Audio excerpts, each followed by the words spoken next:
Suara hak sepatu Bu Melinda memecah heningnya ruang VIP toko emas. Lebih nyaring dari mesin hitung uang di meja kasir. Sambil pamer cincin berlian di depan kamera HP, dia tega melempar nampan ke wajah penaksir tua hanya karena debu imajiner. Dia pikir hartanya bisa membungkam kebenaran, tapi dia lupa satu hukum fisika. Secarik kertas truk timbangan di tong sampah belakang ruko akan menelanjangi kepalsuannya di depan satu kota. Sebelum kita lihat bagaimana orang sombong ini kena batunya, tekan tombol subscribe dan like, lalu tulis di kolom komentar kalian nonton video ini dari kota mana. Siang itu di Medan, matahari terasa membakar kulit, tapi tidak sepanas suasana di dalam toko emas saat pintu kaca otomatis terbuka. Bunyi lonceng pintu otomatis berbunyi nyaring, memecah keheningan pendingin ruangan yang berdengung halus. Udara panas kota Medan yang menyengat seolah terpotong paksa di ambang pintu kaca tebal itu. Seorang wanita melangkah masuk dengan hentakan sepatu hak tinggi yang menggema di seluruh ruangan. Suaranya terdengar seperti ketukan palu hakim yang menjatuhkan vonis bagi siapa saja yang menghalangi jalannya. Bu Melinda tidak sekedar berjalan, dia melakukan parade tunggal di tengah toko emas yang sedang ramai. Tangan kanannya menjinjing tas kulit bermerek yang harganya setara dengan 3 bulan gaji manajer toko ini. Tangan kirinya sibuk memegang ponsel pintar keluaran terbaru, merekam wajahnya sendiri dalam mode siaran langsung. Dia bahkan tidak menoleh pada satpam yang membukakan pintu dengan hormat. Dia menerobos antrean 3 ibu-ibu yang sedang memilih kalung untuk hadiah pernikahan kerabat. Tanpa permisi, Bu Melinda langsung menuju meja kaca paling ujung, area yang biasanya dikhususkan untuk nasabah prioritas. Tas mahalnya dihempaskan begitu saja ke atas etalase kaca, menimbulkan bunyi gedepuk yang membuat semua mata menoleh. Manajer toko, Pak Hendra, yang sedang sibuk menghitung stok di balik meja kasir, langsung melompat berdiri. Wajahnya yang semula kaku berubah menjadi topeng keramahan yang dipaksakan. Dia tahu betul siapa wanita ini, dan masalah apa yang bisa timbul jika keinginannya tidak segera dituruti. Bu Melinda mengibaskan tangan di depan wajah, seolah mengusir bau tidak sedap yang hanya dia yang bisa menciumnya. Dia mengeluh keras-keras tentang udara di dalam toko yang menurutnya kurang dingin untuk standar kulit halusnya. Padahal semua orang tahu suhu di dalam toko ini sudah cukup membuat orang biasa merapatkan jaket. Pak Hendra tergopoh-gopoh menghampiri, sedikit membungkuk saat menyapa pelanggan cerewet itu. Dia berusaha menggiring Bu Melinda masuk ke ruang VIP, agar keributan tidak mengganggu pelanggan lain. Namun Bu Melinda justru menahan langkahnya di tengah ruangan, seolah ingin memastikan semua orang melihat kehadirannya. Di sudut belakang toko, terhalang sekat kaca buram, Pak Johan sedang menunduk di meja kerjanya. Pria parubaya itu sedang fokus meneliti kadar emas sebuah gelang tua dengan kaca pembesar yang menempel di mata kanannya. Getaran ponsel di saku celananya membuyarkan konsentrasi yang sudah dia bangun susah payah sejak pagi. Itu adalah panggilan kelima dari nomor tidak dikenal dalam 1 jam terakhir. Pak Johan tahu betul siapa di balik nomor itu. Para penagih utang yang tidak kenal ampun. Jantungnya berdegup kencang, bukan karena kegembiraan bekerja, melainkan karena ketakutan yang mencekik lehernya. Dia mengabaikan getaran itu, mencoba menenggelamkan diri kembali pada pekerjaannya, menaksir emas. Namun suara melengking dari ruang depan menembus partisi kaca dan memaksanya mendongak. Teriakan Bu Melinda memanggil nama manajer terdengar seperti sirene bahaya yang mendekat. Pintu ruang kerjanya terbuka kasar, menampakkan wajah Pak Hendra yang pucat dan berkeringat dingin. Manajer itu tidak memberi salam atau basa-basi, langsung memerintah Pak Johan untuk segera ke depan. Ada tamu penting yang butuh penanganan khusus dan tidak mau dilayani oleh staf penjualan biasa yang dianggap tidak level. Pak Johan mencoba menolak halus, beralasan pekerjaannya menaksir gelang pelanggan lain belum selesai. Dia tahu berurusan dengan pelanggan seperti Bu Melinda hanya akan menambah beban pikiran yang sudah berat. Namun tatapan tajam Pak Hendra dan ancaman pemotongan bonus bulanan membuatnya tidak punya pilihan. Dengan langkah berat, Pak Johan melepaskan kaca pembesarnya dan merapikan kemeja seragam yang sudah agak lusuh di bagian kerah. Dia menarik nafas panjang, mencoba menenangkan gemuruh di dadanya, lalu melangkah keluar menuju kandang singa. Suasana di ruang VIP terasa jauh lebih dingin dan mencekam dibandingkan area toko lainnya. Sofa kulit berwarna krem mendominasi ruangan, dengan meja kaca rendah yang bersih tanpa noda debu sedikit pun. Bu Melinda duduk di sana dengan kaki disilangkan, masih sibuk berbicara dengan penonton mayanya di layar ponsel. Saat Pak Johan masuk, Bu Melinda bahkan tidak menghentikan siaran langsungnya. Dia justru mengarahkan kamera ponselnya ke arah Pak Johan, menjadikan pria tua itu objek tontonan. Dia memperkenalkan Pak Johan kepada pengikutnya sebagai tukang bersih-bersih yang akan mengurus perhiasannya. Kata-kata itu menusuk harga diri Pak Johan, mengingat dia adalah penaksir emas senior dengan pengalaman 20 tahun. Namun dia menelan rasa tersinggung itu bulat-bulat demi mempertahankan pekerjaan yang menjadi satu-satunya sumber nafkah. Dia membungkuk sopan, menanyakan apa yang bisa dia bantu. Bu Melinda meletakkan ponselnya di meja dengan penyangga, lalu mulai melucuti perhiasan dari jari-jarinya yang gemuk. Sebuah cincin dengan berlian tunggal berukuran besar diletakkan kasar di atas nampan beludru hitam yang dibawa Pak Johan. Berlian itu memang besar, tapi kilaunya redup, tertutup lapisan minyak dan kotoran. Wanita itu menjelaskan dengan nada tinggi bahwa dia akan pergi ke arisan sosialitas yang ini. Dia ingin cincin itu berkilau seperti baru, seolah-olah dia baru saja membelinya dari butik perhiasan di Eropa. Dia tidak mau ada satupun noda yang tertinggal yang bisa membuatnya malu di depan teman-temannya. Pak Johan mengamati cincin itu sekilas tanpa menyentuhnya. Dia bisa melihat sisa-sisa bumbu masakan berwarna kekuningan yang mengering di sela-sela cangkang berlian. Sepertinya Bu Melinda baru saja makan gulai atau kari tanpa melepas cincin mahalnya, sebuah kecerobohan yang sering dilakukan orang kaya baru. Dia menyanggupi permintaan itu dan mengatakan prosesnya akan memakan waktu sekitar 15 menit untuk hasil maksimal. Namun jawaban itu justru memicu kemarahan Bu Melinda. Dia mengebrak meja kaca, membuat nampan beludru sedikit bergeser. 15 menit dianggap terlalu lama bagi waktu berharganya yang bernilai jutaan rupiah per detik. Dia menuntut pekerjaan itu selesai dalam 5 menit, tidak boleh lebih 1 detik pun. Dia menuduh Pak Johan sengaja ingin memperlambat kerjanya agar bisa bersantai di belakang. Pak Johan mencoba menjelaskan prosedur standar pembersihan ultrasonik dan penguapan untuk keamanan batu mulia. Namun Bu Melinda memotong penjelasannya dengan kalimat kasar. Dia tidak peduli dengan teknis, dia hanya peduli hasil instan. Pak Hendra yang berdiri di pojok ruangan memberi isyarat mata agar Pak Johan menuruti saja kemauan tamu VVIP ini. Tekanan dari dua arah membuat posisi Pak Johan semakin terjepit. Di satu sisi dia harus menjaga integritas profesi, di sisi lain dia butuh gaji untuk membayar utang yang jatuh tempo besok. Akhirnya Pak Johan mengangguk pasrah. Dia mengambil nampan beludru itu dengan kedua tangan, memperlakukannya seperti benda keramat. Dia berjanji akan menyelesaikannya secepat mungkin, meski dalam hati dia tahu resiko membersihkan perhiasan mahal dengan terburu-buru. Bu Melinda kembali fokus pada ponselnya, menyapa penonton baru yang bergabung di siaran langsungnya. Dia memamerkan tas mahalnya, lalu beralih membahas betapa sulitnya mencari staf yang becus kerja di zaman sekarang. Suaranya sengaja dikeraskan agar Pak Johan mendengarnya sebelum keluar ruangan. Pak Johan berbalik badan, melangkah menuju pintu yang menghubungkan ruang VVIP dengan bengkel kerja di belakang.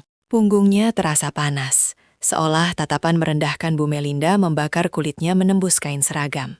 Dia hanya ingin menyelesaikan ini, menerima gaji, dan pulang dengan tenang.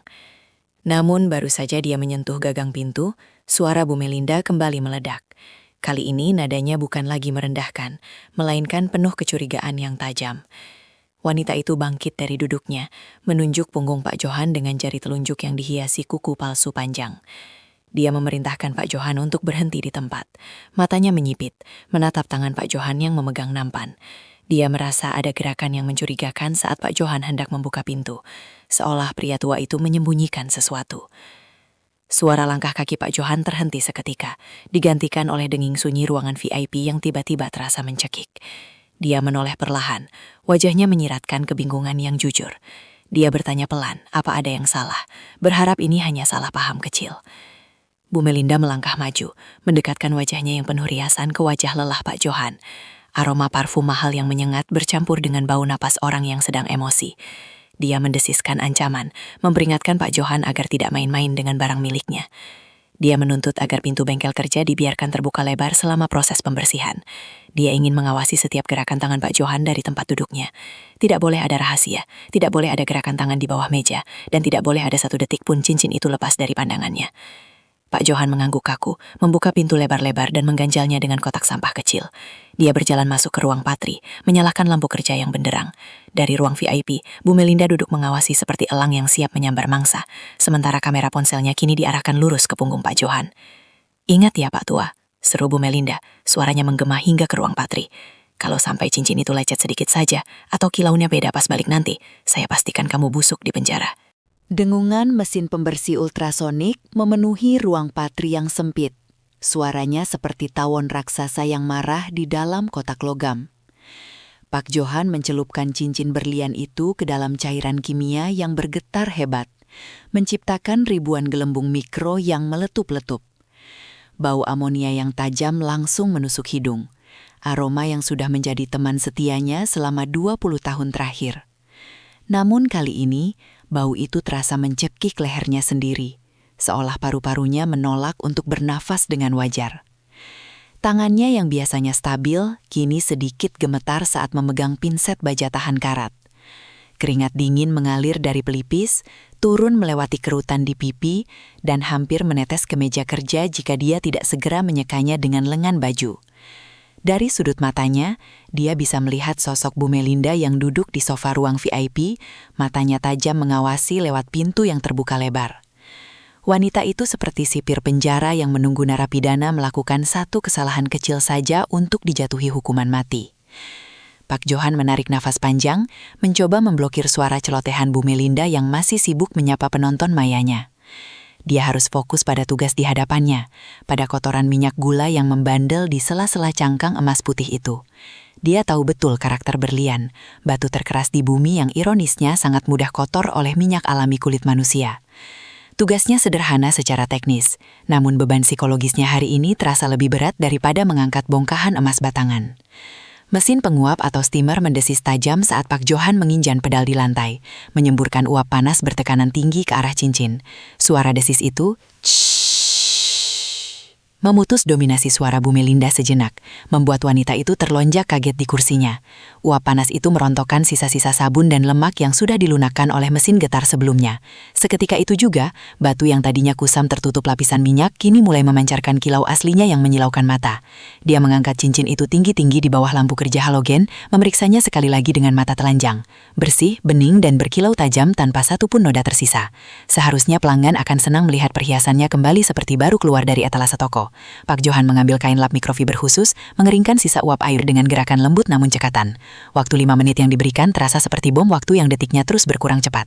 Pak Johan meletakkan kembali cincin yang sudah berkilau itu ke atas nampan beludru hitam. Kontras warna antara beludru hitam pekat dan kilau putih berlian itu begitu memukau. Bukti keahlian tangannya yang tidak pernah luntur oleh usia.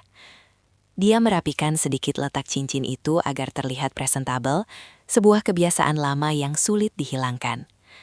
Langkah kakinya terasa berat saat dia keluar dari ruang patri, membawa nampan itu kembali ke hadapan sang ratu. Jarak 5 meter dari pintu bengkel ke meja VIP terasa seperti berjalan di atas tali tipis di atas jurang. Pak Hendra, sang manajer, berdiri kaku di samping sofa dengan tangan saling meramas. Wajahnya menyiratkan kecemasan yang sama besarnya. Dia memberi kode mata pada Pak Johan untuk segera meletakkan nampan dan tidak banyak bicara. Pak Johan meletakkan nampan itu perlahan di atas meja kaca, tepat di depan Bu Melinda yang baru saja meletakkan cangkir teh yang disuguhkan staf lain. Dia mundur 2 langkah, menautkan kedua tangan di depan perut sebagai tanda hormat dan selesai tugas. Dia menunggu reaksi, berharap senyum puas atau setidaknya anggukan kecil yang menandakan dia boleh kembali bekerja atau pulang. Bu Melinda menghentikan siaran langsungnya sejenak, meletakkan ponselnya, dan mencondongkan tubuh ke depan. Matanya yang dilapisi eyeliner tebal menyipit, menatap cincin itu tanpa menyentuhnya terlebih dahulu. Keheningan yang tiba-tiba melanda ruangan itu jauh lebih menakutkan daripada teriakan marahnya tadi. Bahkan bunyi pendingin ruangan pun seolah lenyap ditelan ketegangan yang memadat di udara. Wanita itu mengambil cincin tersebut dengan 2 jari, mengangkatnya sejajar dengan matanya, lalu memutarnya ke kiri dan ke kanan di bawah sorot lampu gantung kristal. Keningnya berkerut dalam, bibirnya yang bergincu merah menyala terkatup rapat, membentuk garis ketidakpuasan. Pak Johan menahan napas, jantungnya berdegup kencang memukul-mukul rongga dada, firasat buruk mulai merayap naik dari perutnya. "Ini apa?" tanya Bu Melinda pelan. Suaranya bergetar rendah namun terdengar jelas di seluruh ruangan. Dia tidak menatap Pak Johan, matanya masih terpaku pada batu permata di tangannya. "Sudah bersih, Bu. Minyak dan kotorannya sudah hilang semua," jawab Pak Johan dengan suara serak, berusaha tetap tenang. Dia mencoba menjelaskan bahwa kilau yang berbeda itu karena kotoran yang menutupi permukaan batu sudah tidak ada. Bu Melinda menoleh cepat, tatapannya menyambar wajah Pak Johan seperti kilat. "Kau pikir aku bodoh, ha?" bentaknya tiba-tiba. Suaranya meledak memenuhi ruang VIP. "Ini bukan berlian saya. Berlian saya warnanya agak kekuningan, antik, klasik. Yang ini kenapa jadi putih bening begini kayak kaca lampu?" Pak Johan ternganga, bingung dengan logika tuduhan itu. Dia mencoba menjelaskan bahwa warna kekuningan sebelumnya adalah efek dari bumbu masakan dan minyak yang menempel lama. Berlian yang bersih memang seharusnya memantulkan cahaya putih dan spektrum pelangi, bukan kuning kusam. Namun, penjelasan teknis itu tidak ada artinya bagi kemarahan yang sudah memuncak di kepala Bu Melinda. Alasan! Teriak Bu Melinda sambil berdiri dari sofanya. Kau tukar batu saya kan? Kau ganti dengan kaca murahan waktu di dalam tadi kan? Makanya kau nyalakan mesin berisik itu biar bunyi congkelan batunya nggak kedengeran. Pak Hendra mencoba menengahi, mengangkat tangan dengan gemetar. Bu, sabar Bu. Pak Johan ini pegawai terlama kami. Tidak mungkin dia. Diam kamu! Potong Bu Melinda kasar. Kalian sekongkol ya? Sindikat maling berkedok toko emas mewah? Pantas saja dia mau kerja di belakang sendirian. Tanpa peringatan, tangan Bu Melinda menyambar nampan beludru hitam yang ada di meja. Dengan gerakan cepat dan penuh tenaga, dia melemparkan nampan keras itu tepat ke arah wajah Pak Johan. Brak! Sisi nampan yang keras menghantam tulang pipi Pak Johan dengan telak.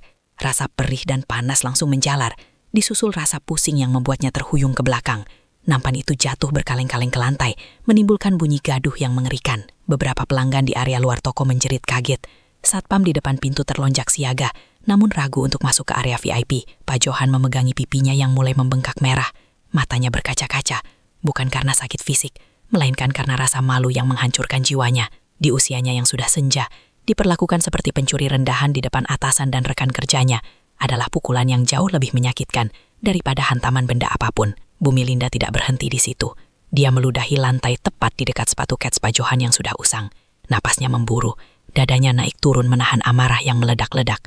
Dia menunjuk wajah Pak Hendra dengan jari telunjuk yang gemetar karena emosi. Pecat dia sekarang juga! Jeritnya histeris. Saya nggak mau keluar dari ruangan ini sebelum surat pemecatannya keluar. Kalau kalian lindungi maling ini, detik ini juga saya viralkan toko kalian ke seluruh Indonesia. Saya pastikan nggak ada satu orang pun yang mau beli emas di sini lagi. Pak Hendra pucat pasi. Dia tahu ancaman Bu Melinda bukan omong kosong. Pengikut wanita itu jutaan. Dan satu ulasan buruk bisa mematikan bisnis toko dalam semalam. Dia menata Pak Johan dengan pandangan memohon maaf sekaligus putus asa. Integritas puluhan tahun kalah telak oleh ketakutan akan kebangkrutan instan. Pak Johan, suara Pak Hendra terdengar lirih. Hampir tak terdengar di antara isak tangis staf perempuan yang ketakutan di pojok. Tolong, Bapak keluar dulu. Nanti kita bicarakan lagi. Nggak ada nanti-nanti. Potong Bu Melinda galak. Dia merogoh tasnya, mengambil ponsel pintarnya kembali. Jarinya dengan cepat menekan tombol siaran langsung yang sempat tertunda. Layar ponsel itu menyala terang, menampilkan wajah merah padam Bu Melinda yang penuh air mata buaya. Dia membalikan kamera ponsel itu. Lensa hitam kecil itu kini menatap lurus ke wajah Pak Johan yang lebam dan bingung. Lampu kilat menyala, menyorot sosok tua yang tidak bergaya itu seperti lampu interogasi polisi. Pak Johan refleks mengangkat tangan untuk menutupi wajahnya. Tapi terlambat, wajahnya sudah terpampang jelas di layar ribuan penonton yang sedang online. Lihat ini teman-teman semua, seru Bu Melinda ke arah mikrofon ponselnya. Suaranya didramatisir sedemikian rupa agar terdengar seperti korban yang terzalimi. Hati-hati kalau ke toko ini. Bapak tua ini baru saja menukar berlian ratusan juta saya dengan kaca murahan. Malingnya masih ada di sini. Lihat mukanya baik-baik. Cahaya lampu kilat ponsel yang menyilaukan mata itu terasa lebih panas daripada api las yang biasa Pak Johan gunakan setiap hari. Dia bisa melihat pantulan wajahnya sendiri di layar ponsel mahal itu. Terlihat tua, lelah, dan ketakutan. Komentar-komentar jahat mulai bermunculan dengan cepat di sisi layar. Deretan kalimat penghakiman dari orang-orang asing yang tidak tahu apa-apa tentang hidupnya. Bu Melinda terus merekam. Narasi kebenciannya mengalir lancar tanpa jeda, seolah dia sedang membacakan naskah drama yang sudah disiapkan. Pak Johan menurunkan tangannya yang gemetar, mencoba menatap lensa kamera itu dengan sisa-sisa keberanian yang dia miliki.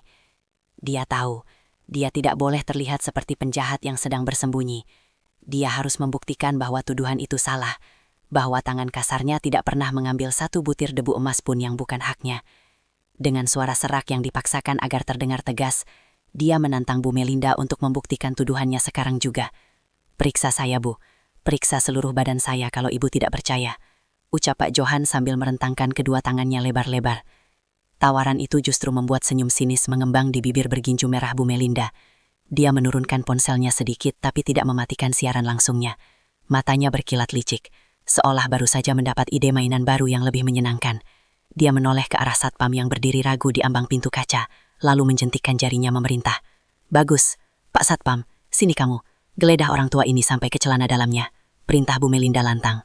Pak Hendra, manajer toko yang sejak tadi hanya diam mematung, mencoba menyela dengan suara pelan. Dia mengingatkan bahwa prosedur penggeledahan fisik seharusnya dilakukan di ruang tertutup demi privasi karyawan. Namun, Bu Melinda langsung memotong ucapan itu dengan bentakan keras yang membuat nyali Pak Hendra ciut seketika. Dia ingin transparansi total. Dia ingin jutaan pengikutnya melihat proses penangkapan ini secara langsung tanpa ada yang ditutup-tutupi. Satpam bertubuh tegap itu melangkah maju dengan wajah serba salah. Dia kenal baik dengan Pak Johan, sering berbagi kopi hitam di pos jaga saat jam istirahat. Namun, perintah atasan dan tekanan dari pelanggan VVIP membuatnya tidak punya pilihan selain menjalankan tugas kotor ini.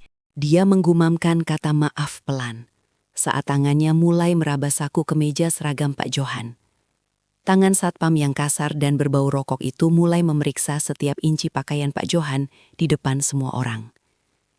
Dompet kulit sintetis yang sudah mengelupas dikeluarkan dari saku belakang, isinya dibuka dan ditumpahkan ke atas meja kaca. Hanya ada uang Rp10.000 yang lecek, KTP yang sudah pudar fotonya, dan foto anak perempuannya yang terselip di mika bening.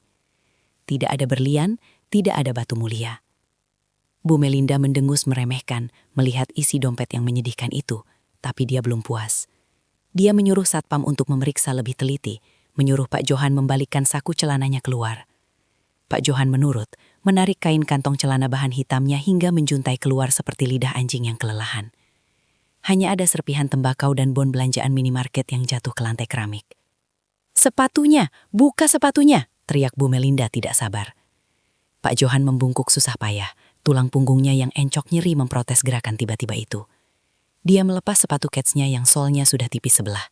Bau keringat kaki yang apek menyebar samar di udara dingin ruang VIP yang beraroma lavender, menambah rasa hina yang menusuk ulu hati. Satpam memeriksa bagian dalam sepatu, bahkan memukul-mukulkan tumit sepatu ke lantai, berharap ada batu berlian yang jatuh menggelinding. Nihil, lantai marmer itu tetap bersih, hanya ada bayangan lampu gantung yang memantul indah. Pak Johan berdiri tegak kembali dengan napas tersengal, berdiri hanya dengan kaos kaki yang sudah bolong di bagian jempol. Dia menatap Bu Melinda dan Pak Hendra bergantian, tatapannya menyiratkan pertanyaan bisu. Apakah ini sudah cukup? Harga dirinya sudah ditelanjangi, dikuliti lapis demi lapis di depan kamera yang masih terus merekam penderitaannya. Namun, Bu Melinda bukanlah orang yang mau mengaku kalah semudah itu. Wajahnya merah padam menahan malu karena bukti yang dicarinya tidak ditemukan. Alih-alih meminta maaf, dia justru memutarbalikkan fakta dengan logika yang semakin tidak masuk akal. Dia menuduh Pak Johan pasti sudah menyembunyikan berlian aslinya di suatu tempat di ruang bengkel tadi, mungkin ditempel di bawah meja atau ditelan bulat-bulat. "Pokoknya saya tidak mau tahu, dia maling pintar, pasti sudah diamankan barangnya," seru Bu Melinda sambil menunjuk hidung Pak Johan. Pak Hendra, urus karyawanmu ini atau saya telepon pengacara saya sekarang juga. Pak Hendra yang panik langsung mengambil keputusan sepihak demi menyelamatkan nama baik toko. Dengan suara bergetar, dia mengatakan bahwa Pak Johan dibebas tugaskan mulai hari ini juga. Tidak ada surat peringatan, tidak ada pesangon, tidak ada diskusi. Dia meminta Pak Johan menyerahkan kartu identitas pegawai dan segera meninggalkan area toko sebelum situasi semakin runyam. Dunia Pak Johan runtuh seketika mendengar vonis itu. Dipecat di usia 55 tahun dengan tuduhan mencuri adalah lonceng kematian bagi karirnya. Siapa yang mau mempekerjakan penaksir lemas yang punya catatan hitam? Dia mencoba memohon, mengatakan bahwa dia punya anak yang sedang butuh biaya. Tapi Pak Hendra membuang muka, pura-pura sibuk merapikan meja. Dengan langkah gontai, Pak Johan memunguti barang-barangnya yang berserakan di meja. Dia memasukkan kembali dompet tipisnya, memakai sepatunya tanpa repot-repot mengikat talinya dengan benar. Tidak ada satupun rekan kerjanya yang berani menatap matanya. Mereka semua menunduk, sibuk dengan pekerjaan masing-masing. Takut nasib sial itu menular jika mereka menunjukkan simpati. Pak Johan berjalan keluar dari ruang VIP yang dingin itu, meninggalkan Bu Melinda yang masih sibuk mengoceh di depan ponselnya tentang keadilan sosial. Dia melewati deretan etalase emas yang berkilauan, tempat dia menghabiskan separuh hidupnya menjaga keaslian barang-barang itu. Sekarang, kilau emas itu terasa mengejek kemiskinannya, menertawakan kejujurannya yang tidak berharga di mata orang kaya. Pintu otomatis kaca terbuka dengan bunyi ting-nong yang ceria, kontras dengan suasana hati Pak Johan yang kelabu. Hawa panas kota Medan langsung menyergap wajahnya, membakar kulit yang masih basah oleh keringat dingin. Matahari siang itu bersinar terik tanpa ampun, membuat aspal parkiran ruko terlihat bergelombang memancarkan uap panas. Suara klakson angkot dan deru mesin kendaraan di jalan raya menggantikan dengungan halus pendingin ruangan. Pak Johan berjalan menuju area parkir motor khusus karyawan di samping ruko. Pikirannya melayang pada wajah istrinya di rumah, bingung bagaimana cara menyampaikan kabar buruk ini. Dia merogoh saku celananya mencari kunci motor, satu-satunya harta berharga yang masih dimilikinya untuk menyambung hidup sebagai ojek online jika terpaksa. Namun, sebelum tangannya menyentuh setang motor bebek tuanya, dua sosok pria berbadan tegap sudah berdiri mengadang. Mereka mengenakan jaket kulit hitam meski matahari sedang gila-gilanya membakar ubun-ubun. Bukan preman pasar sembarangan, mereka terlihat rapi, wangi parfum murahan yang menyengat, dan membawa map plastik berwarna merah di tangan. Mata mereka tajam seperti elang yang sudah mengunci kelinci lumpuh. Pak Johan kenal tipe orang-orang ini. Mereka adalah penagih utang profesional dari pihak leasing atau koperasi simpan pinjam, orang-orang yang bekerja berdasarkan target dan komisi. Jantung Pak Johan yang tadi sudah tenang, kini kembali berpacu liar. Dia mundur selangkah, insting bertahannya menyuruh lari, tapi kakinya terlalu lemas untuk diajak kompromi. Salah satu pria itu, yang memiliki bekas luka bakar di leher, maju mendekat sambil menyodorkan selembar kertas laminating. Itu adalah surat kuasa penarikan unit kendaraan karena tunggakan cicilan yang sudah lewat 3 bulan. Dia berbicara dengan nada datar, sopan tapi mengancam, menjelaskan bahwa motor itu harus dibawa sekarang juga ke kantor pusat. Tidak ada negosiasi, tidak ada perpanjangan waktu. Pak Johan mencoba memohon, menjelaskan bahwa dia baru saja dipecat dan motor itu adalah satu-satunya kakinya untuk mencari kerja baru. Suaranya pecah menahan tangis, harga dirinya yang tadi sudah hancur di dalam toko, kini diinjak-injak lagi di atas aspal panas. Dia bahkan menawarkan jam tangan lamanya sebagai jaminan sementara, tapi pria itu hanya tertawa kecil tanpa suara. Pria kedua yang lebih muda langsung bergerak cekatan ke arah motor Pak Johan. Dengan kunci T atau entah alat apa, dia berhasil menghidupkan mesin motor itu dalam hitungan detik.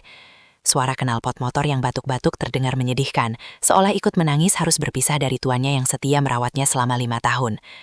Pak Johan mencoba menahan behel belakang motornya, tapi tenaga tuannya tidak sebanding dengan tarikan gas yang disentak kasar. Dia terseret beberapa langkah, sepatunya menggerus pasir di aspal, sebelum akhirnya pegangannya terlepas. Dia jatuh terduduk di pinggir trotoar yang keras, celananya kotor terkena debu jalanan. Orang-orang yang lalu lalang di depan ruko hanya melirik sekilas, tidak ada yang peduli. Di kota besar ini, pemandangan penarikan otor adalah drama harian yang membosankan. Bagi mereka, Pak Johan hanyalah satu lagi orang kalah yang tergilas roda ekonomi.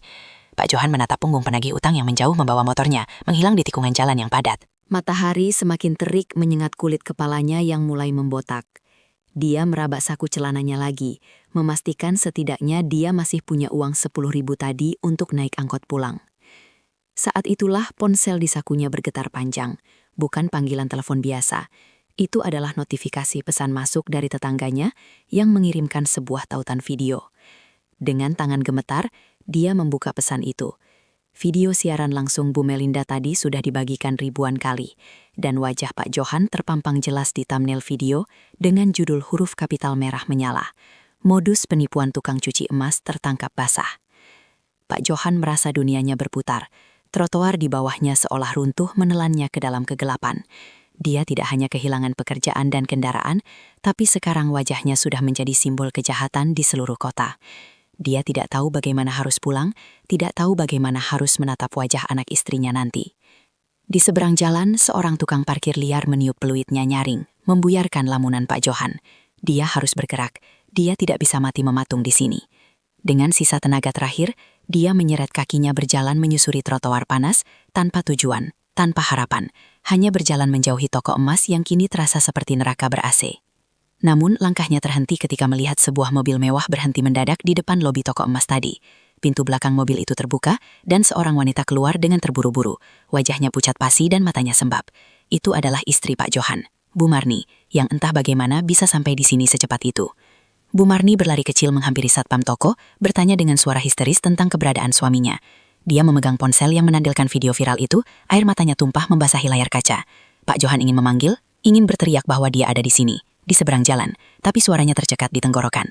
Sebelum dia sempat melambaikan tangan, tubuh Bu Marni terlihat limbung. Dia memegangi dadanya, wajahnya meringis kesakitan yang luar biasa, lalu ambruk begitu saja ke lantai semen di depan pintu masuk toko. Teriakan histeris Bu Marni seolah membelah kebisingan jalan raya. Lebih nyaring di telinga Pak Johan daripada klakson angkot yang memekakan telinga. Tubuh istrinya yang ambruk di lantai semen itu seperti magnet yang menarik paksa sisa tenaga tuanya. Pak Johan berlari menyeberangi jalan aspal yang panas meleleh, mengabaikan teriakan supir taksi yang mengerem mendadak dan memaki kasar. Jantungnya berdegup tidak beraturan. Rasanya seperti mau meledak menembus tulang rusuk yang ringkih. Dia sampai di teras toko emas itu dengan napas memburu, langsung menjatuhkan diri berlutut di samping tubuh istrinya yang terkulai lemas. Wajah Bu Marni pucat seperti kertas, keringat dingin membasahi kerudung instannya yang miring berantakan. Pak Johan menepuk-nepuk pipi istrinya dengan tangan gemetar, memanggil namanya berulang kali dengan suara parau yang penuh ketakutan. Orang-orang mulai berkerumun, membentuk lingkaran tontonan, tapi tidak ada satupun yang benar-benar turun tangan membantu. Satpam toko yang tadi menggeledahnya berdiri kaku di dekat pintu kaca, wajahnya serba salah, antara ingin menolong atau mematuhi perintah atasan. Dia akhirnya hanya bisa menghalau kerumunan agar tidak terlalu rapat, memberi sedikit ruang napas bagi wanita malang itu. Udara di teras ruko itu terasa pengap, bercampur bau asap knalpot dan aroma parfum menyengat dari para penonton yang penasaran. Pak Johan mencoba mengangkat kepala istrinya ke pangkuannya, merasakan denyut nadi di leher Bu Marni yang lemah dan cepat. Pintu kaca otomatis toko terbuka lagi dengan bunyi ting-nong, yang kini terdengar seperti ejekan. Bu Melinda melangkah keluar, bukan untuk membantu, tapi untuk memastikan posisinya sebagai sutradara dalam drama ini. Ponsel pintarnya masih setia dalam genggaman. Lensa kameranya menyorot tajam ke arah Pak Johan yang sedang memeluk istrinya. Bagi Bu Melinda, ini adalah konten emas, sekuel sempurna dari video penangkapannya tadi. Tuh kan, lihat sendiri teman-teman. Drama lagi, seru Bu Melinda ke arah ponselnya dengan nada sinis yang dibuat-buat. Habis suaminya ketahuan maling, sekarang istrinya pura-pura pingsan biar dikasihani. Modus lama, jangan ada yang percaya. Kata-kata itu menusuk telinga Pak Johan lebih tajam daripada sembilu. Dia mendongak, menatap wanita kaya itu dengan mata merah menyala, campuran antara kesedihan mendalam dan amarah yang mulai mendidih. Namun, dia sadar, amarah tidak akan menyelamatkan nyawa istrinya saat ini. Dia menelan ludah yang terasa pahit, mengabaikan ocehan Bu Melinda yang terus memprovokasi kerumunan. Pak Johan berteriak meminta tolong, memohon siapa saja yang punya hati untuk membantunya membawa Bu Marni ke rumah sakit. Tapi orang-orang hanya saling pandang, ragu untuk terlibat dalam masalah yang sudah dilabeli maling oleh orang kaya. Stigma itu menempel cepat seperti getah nangka, membuat orang enggan mendekat takut ikut kotor. Akhirnya seorang tukang becak motor yang kebetulan mangkal di ujung jalan merasa iba dan memarkirkan bentornya tepat di depan ruko. Dengan susah payah, Pak Johan membopong tubuh istrinya yang terasa berat ke atas kursi penumpang becak motor itu. Punggungnya menjerit kesakitan, mengingatkan pada usianya yang tak lagi muda, tapi adrenalin membungkam rasa sakit itu sementara. Dia naik ke sisi istrinya, memeluk bahu wanita itu erat-erat agar tidak jatuh saat kendaraan melaju. Sebelum bentor itu bergerak, Pak Johan sempat melihat Bu Melinda masih berdiri di sana, melambaikan tangan ke kamera sambil tersenyum puas, seolah baru saja memenangkan piala. Deru mesin becak motor yang kasar membawa mereka membelah kemacetan kota Medan menuju rumah sakit umum terdekat. Angin panas menampar wajah Pak Johan, tapi dia hanya bisa merasakan dinginnya tangan istrinya dalam genggaman. Sepanjang perjalanan dia terus berbisik, membacakan doa-doa pendek, berharap Tuhan masih mau mendengar permohonan dari hambanya yang baru saja dituduh mencuri. Suasana di instalasi gawat darurat rumah sakit umum sangat kacau, penuh dengan pasien dan keluarga yang panik. Bau obat-obatan antiseptik bercampur dengan bau keringat dan keputusasaan yang mengambang di udara. Perawat berteriak memanggil nama pasien, suara berankar didorong cepat beradu dengan lantai keramik, menciptakan simfoni kekacauan yang membuat kepala pening. Pak Johan harus berteriak agar didengar oleh petugas di meja pendaftaran yang tampak kelelahan. Masalah klasik langsung menghantam begitu Pak Johan menyebutkan nama istrinya. Petugas meminta kartu jaminan kesehatan atau uang muka untuk penanganan pertama di ruang observasi intensif. Tangan Pak Johan merogoh saku celananya yang kosong, hanya menemukan uang Rp10.000 yang lecek. Kartu BPJS mereka sudah lama tidak aktif karena tunggakan iuran yang belum sanggup dia bayar sejak 3 bulan lalu. Dia mencoba memohon agar istrinya ditangani dulu, berjanji akan mencari pinjaman sore ini juga. Namun, aturan birokrasi adalah tembok beton yang tidak punya perasaan. Petugas itu hanya menggeleng lemah, menyarankan Pak Johan mengurus administrasi di loket depan atau mencari rumah sakit lain yang lebih longgar. Di tengah perdebatan itu, seorang dokter muda yang lewat melihat kondisi Bu Marni yang mulai membiru bibirnya dan langsung memerintahkan perawat untuk membawanya masuk tanpa syarat. Pak Johan merosot duduk di kursi tunggu koridor rumah sakit yang keras dan dingin. Dia menatap pintu ganda ruang IGD yang tertutup rapat, memisahkan dia dari satu-satunya orang yang percaya padanya tanpa syarat. Lampu neon di langit-langit berkedip-kedip suram, seolah ikut merasakan nasib buruk yang menimpa keluarga kecil itu. Dia sendirian sekarang, benar-benar sendirian di tengah keramaian. Tangannya merogoh saku lagi, mengeluarkan ponsel layar retak miliknya untuk mencari kontak siapa saja yang bisa dipinjami uang. Namun, begitu layar menyala, rentetan notifikasi langsung membanjiri layar sampai ponselnya hang sejenak.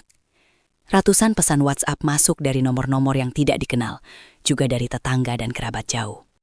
Pak Johan membuka salah satu pesan dari tetangga sebelah rumahnya. Isinya bukan ucapan simpati atau tawaran bantuan, melainkan tautan video TikTok yang sedang viral. Dia memberanikan diri menekannya. Video itu adalah rekaman Bu Melinda tadi di depan toko, yang sudah diedit dengan musik latar tegang dan tulisan besar-besar berwarna kuning. Plot twist, istri maling pura-pura mati. Hati Pak Johan mencelos membaca ribuan komentar yang bergulir cepat di bawah video itu. Netizen yang tidak tahu apa-apa berlomba-lomba menjadi hakim paling kejam. Ada yang mencaci maki fisiknya, ada yang menghina kerudung istrinya, ada yang bilang mereka pasangan penipu sindikat besar. Bu Melinda sukses membangun narasi bahwa dia adalah korban kebaikan hati yang dimanfaatkan oleh orang miskin yang tidak tahu diri. Di akun pribadinya, Bu Melinda membuat unggahan baru, sebuah foto dirinya sedang memegang kening dengan gaya dramatis di dalam mobil mewah. Captionnya panjang lebar, bercerita betapa traumanya dia kejadian ini, betapa sulitnya menjadi orang kaya yang baik hati di zaman sekarang. Dia menutup tulisan itu dengan tagar #StopKriminalisasi Orang Kaya dan #MedanViral. Pak Johan merasa mual, perutnya diaduk-aduk oleh ketidakadilan yang terpampang nyata di depan mata. Dia ingin membalas, ingin berteriak di kolom komentar bahwa itu semua bohong. Tapi dia tahu, jari-jarinya yang kasar tidak akan menang melawan pasukan jempol bayaran atau penggemar fanatik. Dia hanyalah butiran debu di hadapan badai digital yang diciptakan Bu Melinda. Tiba-tiba, sebuah pesan masuk dari nomor yang tidak disimpan, tapi profilnya menggunakan logo firma hukum. Pesan itu singkat, padat, dan mengerikan. Isinya adalah somasi terbuka dari kuasa hukum Bu Melinda. Mereka menuntut ganti rugi material dan imaterial sebesar 500 juta rupiah atas kerusakan cincin berlian dan pencemaran nama baik klien mereka di tempat umum. Pak Johan harus membaca angka itu berulang kali untuk memastikan matanya tidak salah lihat. 500 juta. Angka yang bahkan tidak pernah dia impikan seumur hidupnya. Pesan itu ditutup dengan ultimatum yang jelas. Jika uang itu tidak ditransfer atau kesepakatan tidak dicapai dalam waktu 1x24 jam, laporan polisi akan resmi dibuat besok pagi dengan pasal berlapis. Pintu ruang IGD terbuka. Dokter muda tadi keluar mencari keluarga Bu Marni. Pak Johan buru-buru berdiri, menyembunyikan ponselnya yang terasa panas di saku. Dokter itu membuka masker medisnya. Wajahnya tampak serius dan lelah. Dia menjelaskan bahwa Bu Marni mengalami serangan jantung ringan akibat syok berat. Kondisinya stabil, tapi butuh obat penguat jantung yang tidak ditanggung jaminan dasar karena status kepesertaannya non-aktif. Dokter menyerahkan resep obat yang harus ditebus segera di apotek luar karena stok rumah sakit sedang kosong. Harganya mungkin sekitar 1 juta rupiah, jumlah yang kecil bagi Bu Melinda untuk sekali makan siang, tapi merupakan tembok raksasa bagi Pak Johan saat ini. Dokter menepuk bahu Pak Johan pelan, memintanya untuk segera mengurus obat itu sebelum kondisi pasien memburuk lagi nanti malam.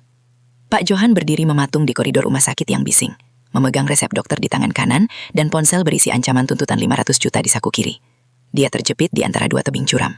Tidak ada motor untuk digadaikan, tidak ada tabungan untuk ditarik, dan nama baiknya sudah hancur lebur sehingga tidak mungkin ada orang yang mau meminjamkan uang.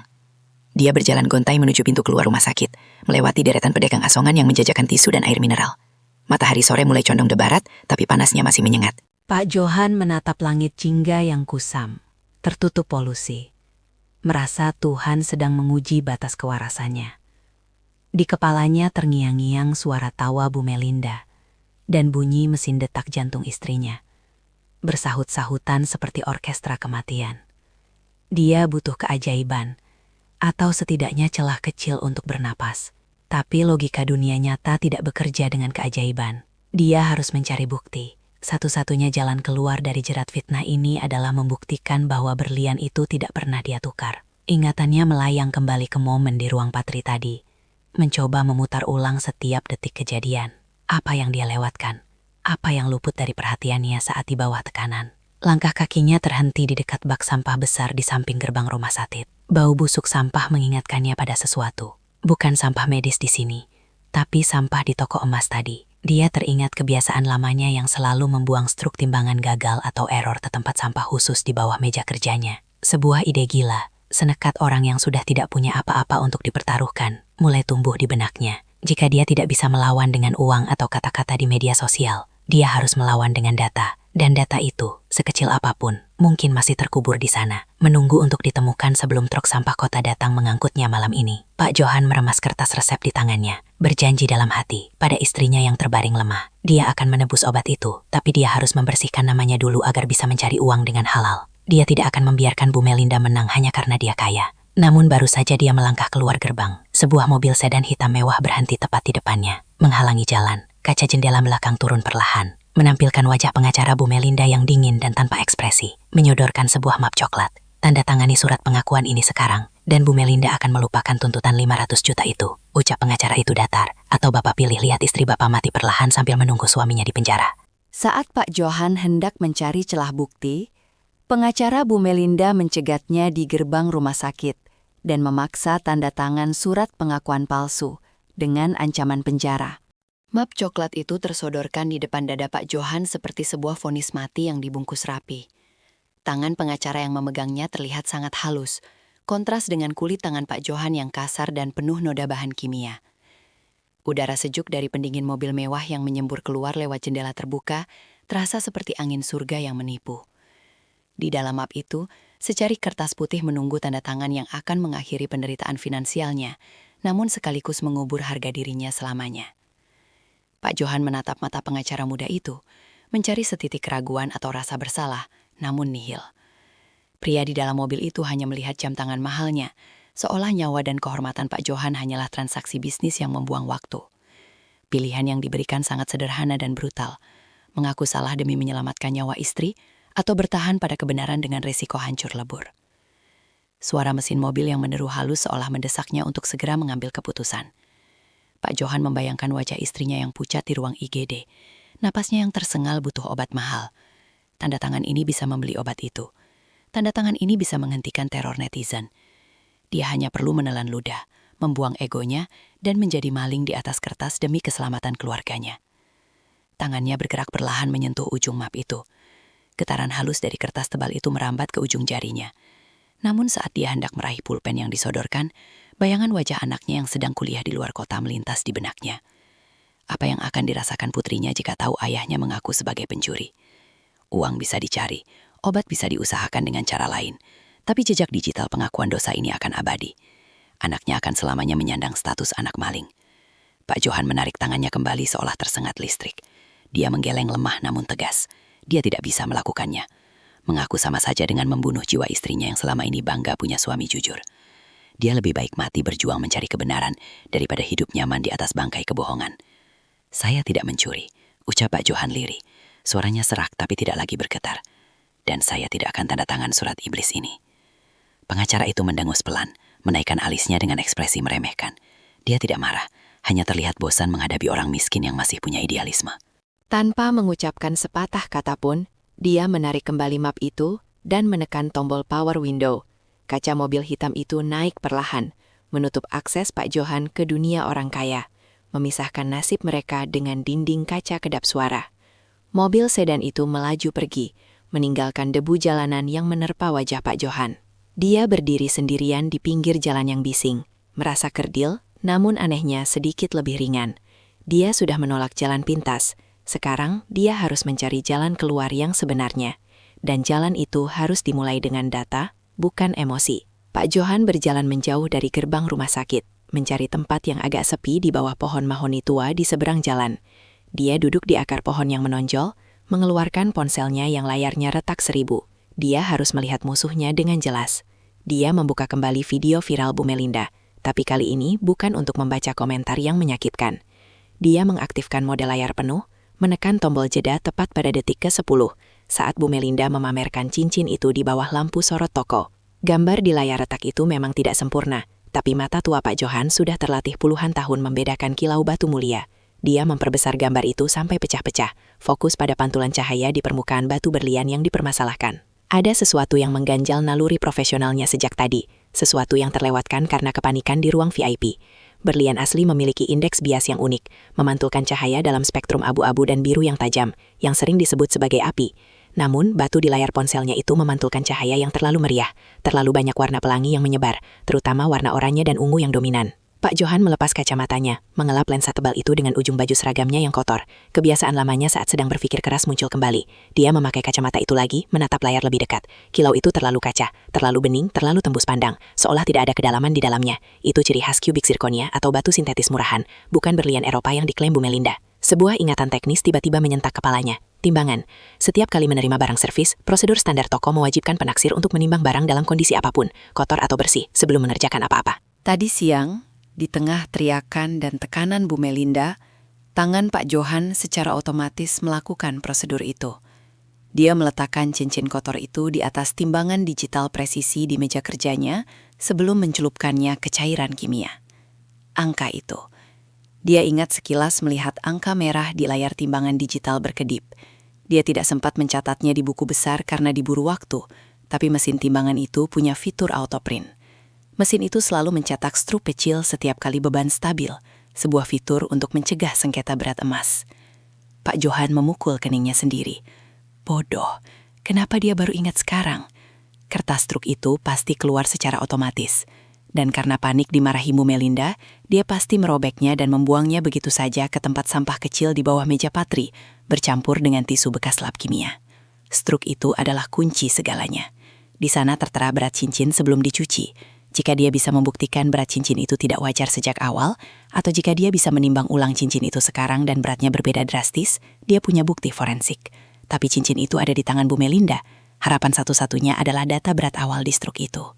Jika berat cincin kotor itu ternyata ringan, jauh lebih ringan dari berat jenis emas dan berlian asli dengan ukuran sebesar itu, maka itu bukti telak bahwa barang yang dibawa Bu Melinda sudah palsu sejak dari rumah. Emas dan berlian adalah benda padat berat. Barang tiruan biasanya memiliki massa jenis yang berbeda. Angka di kertas itu tidak bisa berbohong, tidak bisa disuap dan tidak bisa main drama. Pak Johan melirik jam di sudut layar ponselnya. Pukul 5 sore. Toko emas akan tutup pukul 6. Setelah itu, petugas kebersihan akan mengangkut semua sampah dari setiap ruangan, mengumpulkannya di bak sampah besar di belakang ruko, lalu truk sampah kota akan datang malam ini juga. Jantungnya berpacu lebih cepat daripada saat dikejar penagih utang. Jika truk sampah itu datang lebih dulu, bukti satu-satunya akan lenyap di giling mesin penghancur sampah, dan dia akan benar-benar tamat.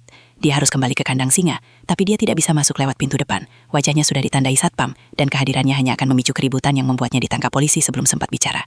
Dia harus masuk lewat jalur tikus. Pak Johan bangkit berdiri, rasa sakit di punggung dan kakinya seolah hilang ditelan adrenalin.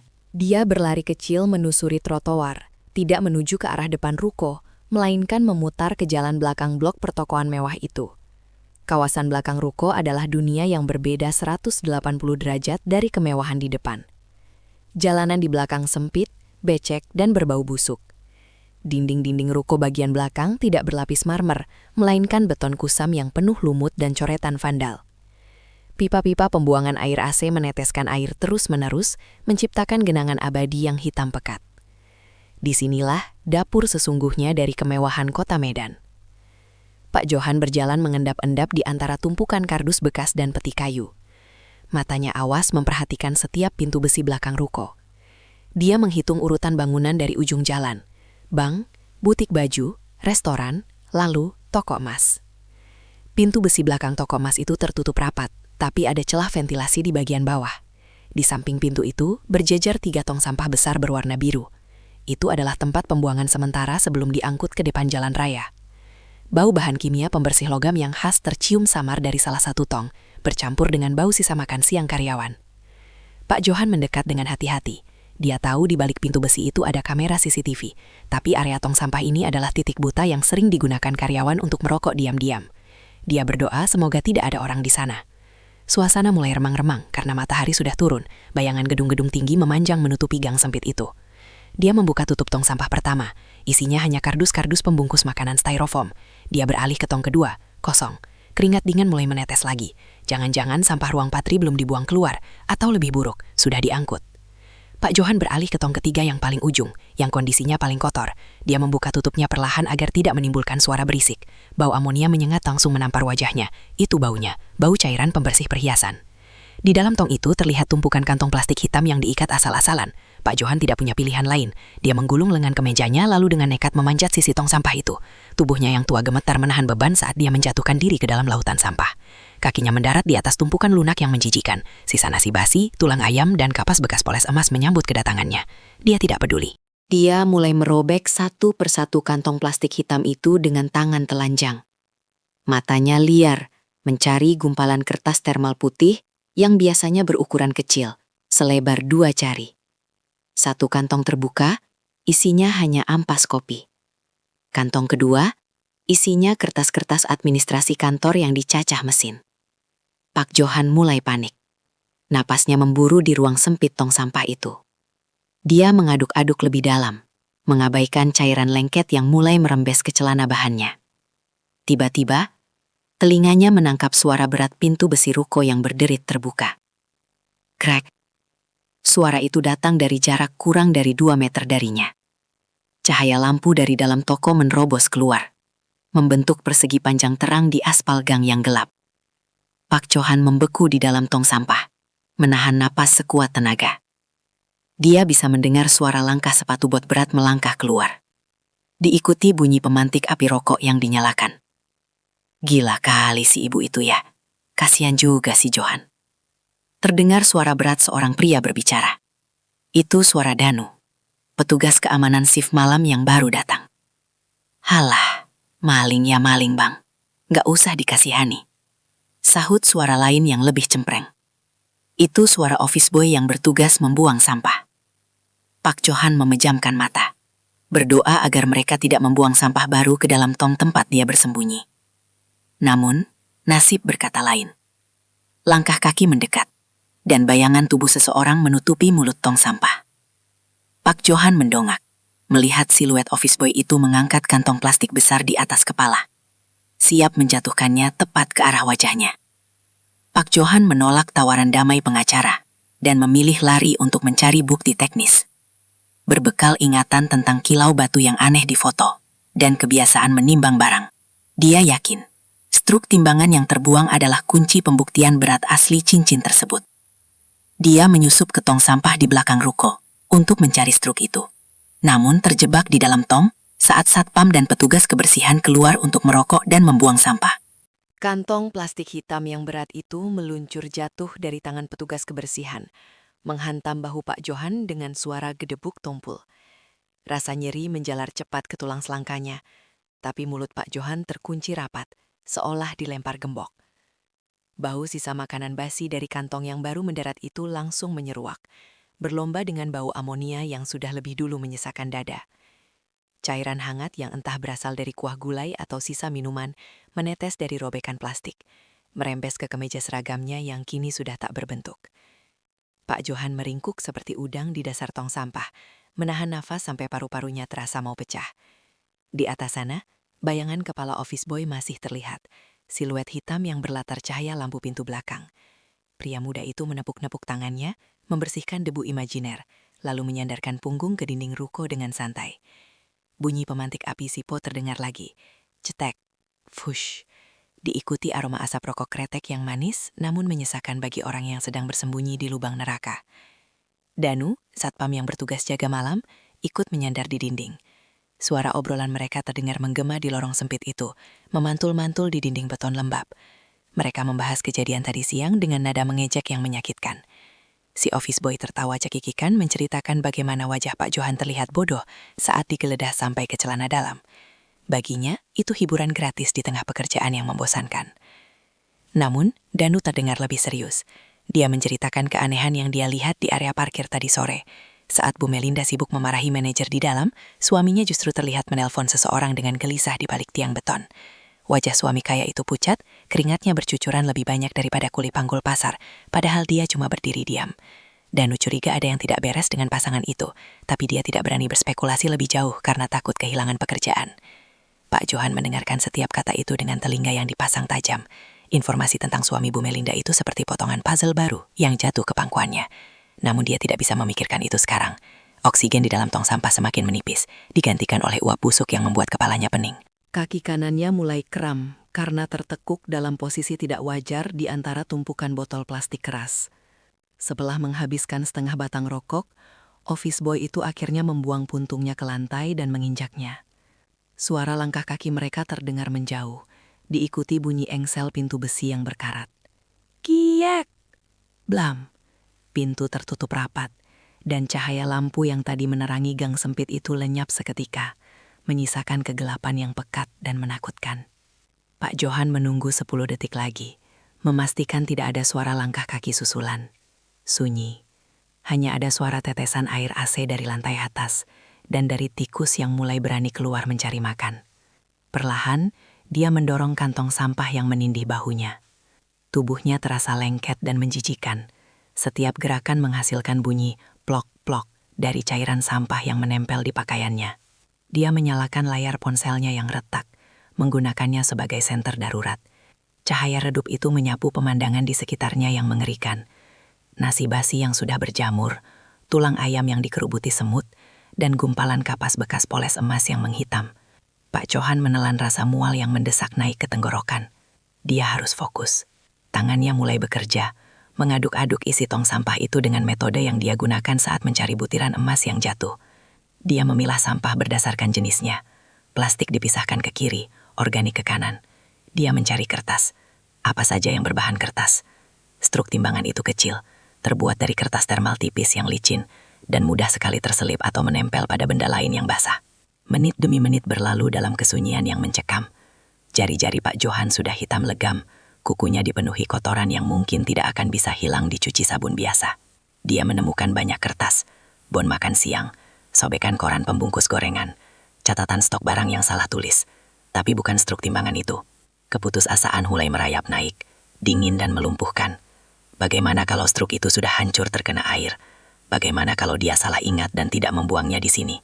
Bayangan wajah pengacara yang menyodorkan map coklat kembali menghantui. Mungkin dia seharusnya menyerah saja. Mungkin nasib orang kecil memang untuk diinjak-injak. Namun, saat tangannya meraba bagian dasar tong yang berlendir, jarinya menyentuh sesuatu yang berbeda. Sebuah gumpalan kecil yang terasa agak kaku namun rapuh. Itu bukan kertas biasa. Itu tekstur kertas termal. Gumpalan itu basah kuyup terkena kuah sayur. Warnanya sudah berubah menjadi kecoklatan. Dengan jantung berdegup kencang, Pak Johan mengangkat gumpalan itu mendekati cahaya ponsel. Dia membukanya dengan sangat hati-hati, menahan napas karena takut kertas basah itu akan robek menjadi bubur di tangannya. Perlahan, serat-serat kertas itu mulai terbentang. Tinta pada kertas termal memang tahan air, tapi panas dan gesekan bisa memudarkannya. Dia menyipitkan mata, mencoba membaca deretan angka yang tercetak miring di sana. Bagian atas truk itu sobek, tanggal dan jamnya hilang, tapi bagian tengahnya masih terbaca samar-samar. Kode barang, servis, cincin. Lalu di bawahnya, angka yang paling krusial. Berat 4.850 gram. Mata Pak Johan membelalak. Dia menggosok matanya dengan punggung tangan, takut dia berhalusinasi. Dia melihat lagi. Benar, 4.850 gram. Sebagai penaksir emas veteran, dia hafal di luar kepala berat jenis logam mulia. Cincin model soliter dengan mata berlian sebesar kelereng yang dipamerkan Bu Melinda itu, jika rangkanya emas putih 18 karat solid dan batunya berlian asli, berat totalnya minimal harus 7-8 gram. Berlian adalah batu yang padat, dan emas adalah logam berat. Angka 4.850 gram ini terlalu ringan. Mustahil ringan. Berat segitu adalah berat untuk rangka emas kopong atau campuran logam muda dengan batu yang massa jenisnya rendah. Ini bukti ilmiah. Cincin itu sudah kurang berat sejak detik pertama diletakkan di atas timbangan, bahkan sebelum Pak Johan menyentuhnya dengan sabun cuci. Senyum kecil merekah di wajah Pak Johan yang kotor. Ini dia. Ini pelurunya. Dia tidak menukar apa-apa. Barang yang dibawa Bu Melinda memang barang palsu atau barang replika kualitas rendah sejak dari rumah. Dengan bukti ini, tuduhan pencurian itu gugur demi hukum fisika. Pak Johan merogoh saku celananya, mencari plastik klip bekas obat yang selalu dia bawa untuk wadah baut kacamata. Dia memasukkan struk basah itu ke dalam plastik klip, melindunginya seperti artefak purbakala yang tak ternilai harganya. Dia mencium plastik itu sekilas, bau sampah itu kini terasa wangi baginya. Harapan itu nyata. Sekarang dia harus keluar dari sini. Pak Johan mencoba berdiri tegak, merenggangkan otot punggungnya yang kaku. Dia mencengkram bibir tong sampah, bersiap untuk memanjat keluar. Kakinya mencari pijakan di antara tumpukan sampah yang licin. Bruk! Kakinya terpleset kulit pisang, membuat tong sampah besar itu berguncang hebat dan menghantam dinding di sebelahnya. Suara benturan logam itu terdengar seperti ledakan bom di kesunyian malam. Pak Johan membeku. Dia merutuki kecerobohannya sendiri. Dia mematung, berharap suara itu dianggap sebagai ulah kucing liar atau tikus got yang berkelahi. Namun harapan itu pupus ketika pintu besi belakang ruko terbuka lagi. Kali ini bukan pelan-pelan, melainkan disentak kasar hingga membentur tembok. "Siapa di situ?" bentak suara berat yang berwibawa tapi penuh ancaman. Cahaya senter besar yang menyilaukan langsung menyorot lurus ke arah wajah Pak Johan yang baru muncul separuh dari bibir tong sampah. Pak Johan menyipitkan mata, mengangkat tangan untuk menghalau silau, tapi cahaya itu terlalu terang. Dia tertangkap basah, persis seperti tikus got yang menjijikan. Di balik sorot lampu itu berdiri sosok Pak Hendra, manajer toko. Wajahnya merah padam, rambutnya acak-acakan seolah dia juga sedang mengalami malam yang berat. Di tangannya, dia bukan memegang pentungan satpam, melainkan sebuah gagang sapu besi yang diangkat tinggi-tinggi, siap memukul. "Johan?" Suara Pak Hendra turun 1 oktav, berubah dari marah menjadi kaget luar biasa. Dia menurunkan sedikit senternya, menampakkan wajah Pak Johan yang penuh noda lumpur sampah dan sisa makanan. "Ngapain kau di situ? Kau mau maling lagi ya? Hah?" Pak Johan menggeleng cepat, mulutnya gagap ingin menjelaskan. "Bukan, Pak. Saya cari bukti." "Bukti apa?" potong Pak Hendra kasar. Dia melangkah maju, menodongkan gagang sapu itu ke dada Pak Johan. "Kau sudah dipecat. Kau masuk area toko tanpa izin malam-malam begini, itu namanya pidana, trespassing, maling." Suara keributan itu memancing Danu dan office boy berlari keluar dari pos jaga. Mereka mengepung tong sampah itu dalam hitungan detik. Danu langsung mencangkram kerah baju Pak Johan, menariknya keluar dari tong sampah dengan kasar, hingga tubuh tua itu tercerembab ke aspal yang keras. Plastik klip berisi struk itu terlepas dari genggaman Pak Johan, jatuh menggelinding ke dekat sepatu pantofel mengkilap Pak Hendra. "Jangan, itu punya saya!" teriak Pak Johan histeris, mencoba merangkak menggapai plastik itu. Pak Hendra melihat benda kecil di dekat kakinya. Dia menginjak plastik itu dengan ujung sepatunya, menahannya agar tidak bisa diambil. Dia menunduk, mengambil plastik klip kotor itu dengan 2 jari. Jijik tapi penasaran. Dia menyipitkan mata melihat kertas basah di dalamnya di bawah sorot senter. Wajah Pak Hendra berubah. Dia mengenali kertas itu. Dia manajer di sini. Dia tahu persis format struk timbangan tokonya.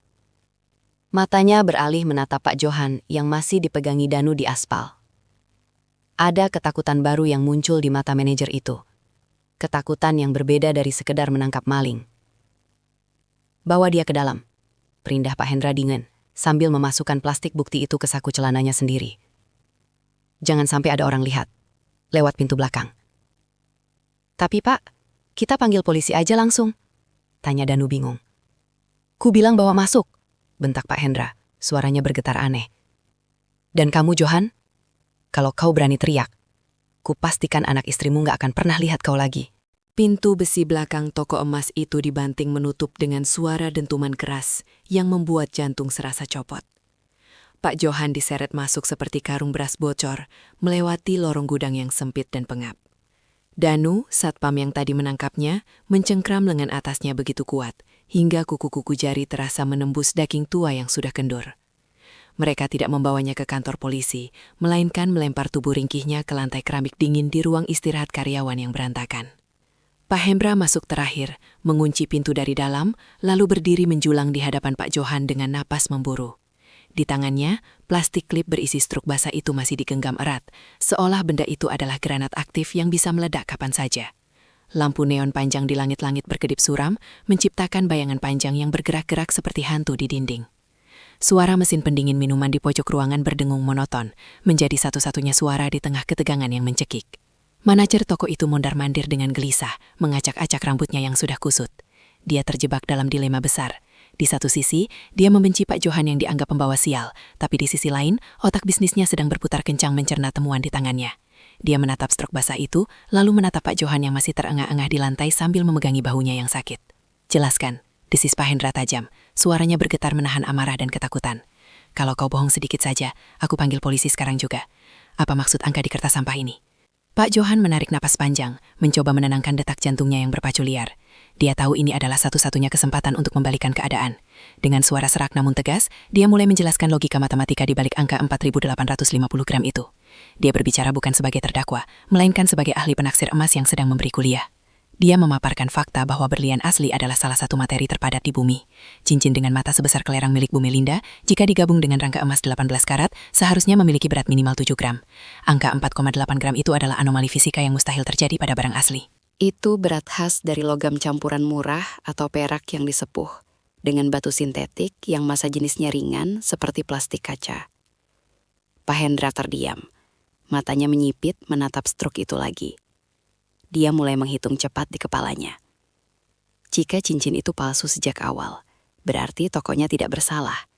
Jika tokonya tidak bersalah, dia tidak perlu membayar ganti rugi 500 juta rupiah yang dituntut Bu Melinda.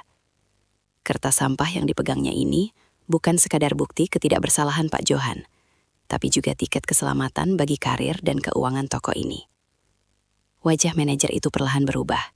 Ketakutan di matanya berganti dengan kelicikan seorang pedagang yang melihat peluang keuntungan. Dia sadar, dia butuh Pak Johan. Dia butuh keahlian teknis orang tua ini untuk mematahkan argumen Bu Melinda yang agresif. Dia tidak bisa melakukannya sendiri, karena dia hanya ahli manajemen, bukan ahli batu mulia. "Kau yakin?" tanya Pak Hendra. Nadanya kini lebih rendah, hampir seperti berbisik. "Kau berani pertaruhkan nyawamu untuk data ini?" "Saya berani pertaruhkan nyawa saya, Pak," jawab Pak Johan mantap, menatap lurus ke mata bosnya. "Bapak bisa cek sendiri di tabel berat jenis logam di komputer Bapak. Angka tidak pernah bohong, Pak. Yang bohong itu manusianya." Pak Hendra terdiam sejenak, lalu mengangguk pelan. Dia memerintahkan Danu untuk melepaskan cengkramannya dan mengambilkan segelas air mineral untuk Pak Johan. Dia juga menyuruh office boy untuk mengambil seragam cadangan dari loker, karena tidak mungkin membiarkan saksi ahli tampil dengan bau sampah yang menyengat. Sambil menunggu Pak Johan berganti pakaian di kamar mandi sempit, Pak Hendra mengeluarkan ponselnya. Tangannya gemetar sedikit saat mencari nomor kontak Bu Melinda. Dia harus memainkan drama ini dengan hati-hati. Dia menekan tombol panggil, lalu mengubah suaranya menjadi nada paling sopan dan penuh penyesalan yang bisa dia buat. Dia mengundang Bu Melinda untuk datang ke toko sekarang juga, dengan alasan manajemen pusat sudah menyetujui pembayaran ganti rugi tunai malam ini agar masalah tidak berlarut-larut. Itu adalah umpan yang sangat manis. Orang serakah seperti Bu Melinda pasti tidak akan menolak uang tunai cepat tanpa proses pengadilan yang ribet. Setengah jam kemudian, suasana toko emas yang sudah tutup itu berubah menjadi panggung pengadilan sunyi. Rolling door depan dibuka sedikit untuk membiarkan tamu istimewa masuk, lalu dikunci kembali rapat-rapat. Bu Melinda melangkah masuk dengan senyum kemenangan yang lebar, didampingi suaminya, Pak Gunawan, yang terlihat semakin gelisah. Pria itu terus menyeka keringat di dahinya dengan sapu tangan, matanya liar menyapu sekeliling ruangan seolah mencari pintu keluar darurat. Mereka digiring ke ruang VIP yang sama. Tempat drama ini bermula tadi siang. Namun kali ini, suasananya berbeda. Tidak ada pelayan yang menyuguhkan teh manis. Di atas meja kaca, sebuah mikroskop digital canggih sudah disiapkan, terhubung ke layar televisi besar di dinding, yang biasanya dipakai untuk menayangkan iklan promo emas.